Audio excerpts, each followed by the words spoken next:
एक सवाल सीधा पूछता हूँ, तुम्हारे घर में किसी ने तो, मम्मी ने, पापा ने, चाचा ने, ताऊ ने, दादा ने, किसी ने तो जरूर पूछा होगा कि तुम इटली का प्लान बना रहे हो भाई, इटली, वहां तो माफिया है, और तुम रुक गए क्योंकि ऑनेस्टली तुम्हारे पास जवाब नहीं था। Hi, my name is Om and I am an Indian expat living in Italy. और आज मैं तुम्हें एग्जैक्टली ये बात बताऊंगा जो सिर्फ वो लोग जानते हैं जो यहाँ रहते हैं, वो नहीं जो सिर्फ गॉडफादर देख के इटली का एक्सपर्ट बन गए। क्योंकि एक मिथ है जो हर इंडियन फैमिली के दिमाग में बैठा है इटली के बारे में, और वो मिथ अकेले हजारों स्टूडेंट्स के सपने रोक देता है। तो आज फाइनली वो मिथ खत्म करते हैं प्रॉपरली, डेटा के साथ, विद प्रूफ। तो सोचो एक बात कि जब कोई इटली कहता है तो सबसे पहले क्या इमेज आती है? आधे लोग तो जरूर बोलेंगे कि Colosseum, pasta, gelato, sunset over Tuscany. बाकी आधे जो दूसरे तरफ है वो जरूर बोलेंगे भाई गॉडफादर, डॉन कॉर्लियोन है। ये दूसरी इमेज सिर्फ मूवी नहीं है, ये लिटरली एक डीपली सीटेड फियर है, और ये फियर रियल सोर्सेस से आई है। कोसा नोस्ट्रा, कमोरा, नरंगेता, ये ऑर्गेनाइजेशंस लिटरली इटली में एग्जिस्ट करती हैं, और चेरी ऑन टॉप की इटली की गवर्नमेंट भी इन्हें ऑफिशियली रिकॉग्नाइज करती है। ये कोई कॉन्स्पिरेसी थ्योरी नहीं है। तो पेरेंट्स का डर समझ में आता है कंप्लीटली। वो अपने 18 या 22 साल के बच्चे को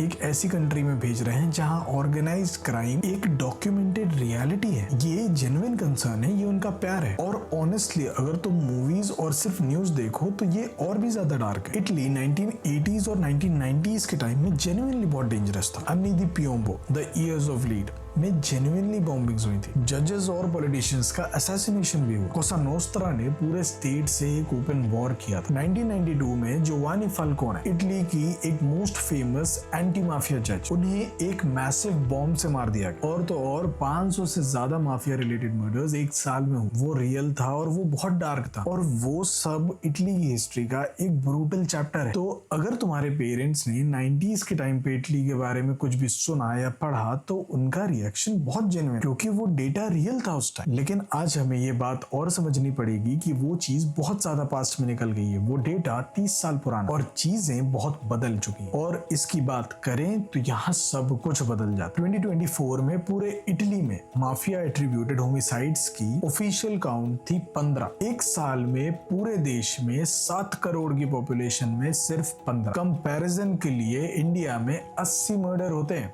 हर दिन। तो इटली का ओवरऑल होमिसाइड रेट है 0.5 पर 100,000 पीपल, और ये नंबर पूरे यूरोप के लोवेस्ट में से है। On the other hand US का होमिसाइड रेट तक 6.3 है, और इंडिया का अप्रोक्सीमेटली 3। मतलब स्टैटिस्टिकली तुम इटली में सिर्फ इसलिए सेफ नहीं हो क्योंकि माफिया तुमसे दूर है, तुम इटली में सेफ हो क्योंकि इटली जेन्युइनली एक लो वायलेंट क्राइम कंट्री है। और ये भी सुनो, क्योंकि ये मोस्ट इंपॉर्टेंट पार्ट, माफिया का तुमसे एक इंडियन स्टूडेंट से कोई लेना देना नहीं। सीरियसली ये ऑर्गेनाइजेशंस काम करती हैं white collar world, public contracts में, मैसिव कंस्ट्रक्शन टेंडर्स में, ट्रैफिकिंग रूट्स पे, मनी लॉन्ड्रिंग पे। ये पूरी की पूरी एक पैरेलल इकोनॉमी है, और उसका इंटरसेक्शन एक 22 साल के इंडियन स्टूडेंट के साथ जीरो है भाई। वो तुम्हारा फोन नहीं चाहते, तुम्हारा वॉलेट भी नहीं चाहते, वो तुमसे कोई प्रोडक्शन मनी नहीं मांगी। तुम्हारा पूरा एग्जिस्टेंस उनके बिजनेस मॉडल में कहीं रजिस्टर तक नहीं होता। एक लोकल एनालॉजी सोचो, इंडिया में भी ऑर्गेनाइज्ड क्राइम एग्जिस्ट करती है, land mafias, political nexus, drug networks. लेकिन क्या तुम अपने डेली लाइफ में उन्हें फेस करते हो कभी? बिल्कुल नहीं। वो कंप्लीटली एक अलग वर्ल्ड में ऑपरेट करते हैं। सेम इटली में भी है। 100 बात की एक बात, माफिया फॉर अ स्टूडेंट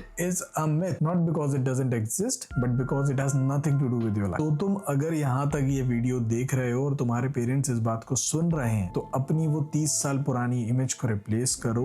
बहुत सारी सिचुएशन यहाँ बदल चुकी। नई इमेज ये है कि 2026 में इटली एक मॉडर्न, एक डेवलप्ड यूरोपियन नेशन है। लो वायलेंट क्राइम, विजिबल पुलिस, चारों तरफ तुम्हें कार्बिनेरी पेट्रोलिंग करते हुए दिखेगी, रूल ऑफ लॉ जो फंक्शनल है, और मिलियंस ऑफ इंटरनेशनल स्टूडेंट्स जो यहाँ पढ़ाई कर रहे हैं और अच्छे से असाइलम में भी रह रहे हैं, including thousands of Indians as well. Mafia से डर लगा था, वो डर तुम्हें मूवीज ने दिया था, रियलिटी ने नहीं। असली चीज से डर लगता है इटली में, वो अलग है, और वो मैं तुम्हें नेक्स्ट वीडियो में बताऊंगा, क्योंकि वो एक्चुअल डेली रिस्क है जो हर स्टूडेंट फेस करता है इटली में, माफिया नहीं। और वो बात बहुत रियल है। एक देश को मिथ्स के बेसिस पे डिनाई मत कर दो, चॉइस पूरी अपनी रियलिटी के बेसिस पे किया करो, करंट कंडीशंस के बेसिस पे किया करो। अगर ये वीडियो हेल्पफुल लगी तो सब्सक्राइब करो और कमेंट करो कि तुम्हारे पेरेंट्स के या तुम्हारे और इटली में क्या सेफ्टी कंसर्न। अगले वीडियो में हम बात करेंगे इटली का वो क्राइम जो एक्चुअल स्टूडेंट्स को अफेक्ट करता है, ये माफिया वाला नहीं। और अगली वीडियो में ये भी बताऊंगा आपको कि अपने आप को इससे प्रोटेक्ट कैसे करना। तब तक चिवेदियानो।